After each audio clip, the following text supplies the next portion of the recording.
At first glance, dry needling and acupuncture might seem like the same thing. After all, they both use needles to help you feel better. But they don't have much else in common. And understanding the differences can help you make a more informed decision about your health. What sets them apart? Let's break it down. Acupuncture is rooted in traditional Chinese medicine dating back more than 2,000 years.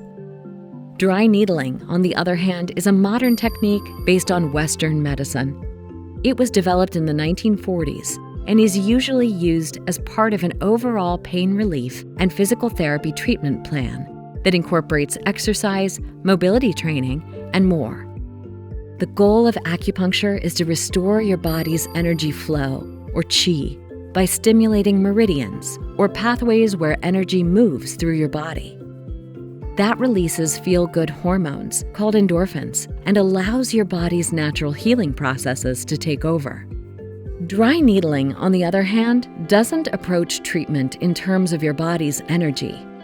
Instead, it seeks to reduce pain by increasing blood flow and releasing tension in tight, knotted muscles. The reasons you'd seek each treatment are different too. Acupuncture is used to treat a wide range of health concerns, like chronic pain, migraines, digestive issues, stress, insomnia, and more. Dry needling is primarily used for targeting trouble that stems from your muscles, like muscle pain, sports injuries, and mobility issues. And the sensation of each practice is different. An acupuncture session can last up to an hour or more and is typically a relaxing experience.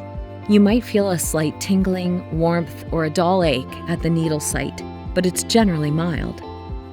Dry needling takes just a few minutes, but it can feel more intense. A therapist inserts needles directly into tight muscles, so you might experience a quick muscle twitch or cramp.